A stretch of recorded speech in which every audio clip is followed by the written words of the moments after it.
સમાજનું ગૌરવ ખરેખર હમણાં રમીલમાં મને મળ્યા અને મારા ઉપર હાથ મેલીને મન કે બેટા ઘણા દિવસ પછી તું મળી અને હાલબેન તન્વીબેને આ ગીત ગાયું કે ઘેરો વળલો ને ખરેખર મને આમ અત્યારે ગાવાનું મન નહીં થતું, મારું હયું ભરી આવ્યું, કારણ કે મને એક બેટીના જેમ રાખતા હતા અને એમનો અવાજ કોઈનો ન હોય એટલો મીઠાશ વાળો હતો. આજે મધુર અવાજ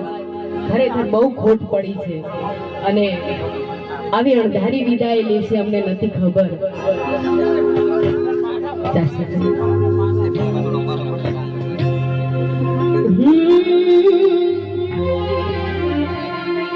ક્યારે મળીશું હવે, ક્યારે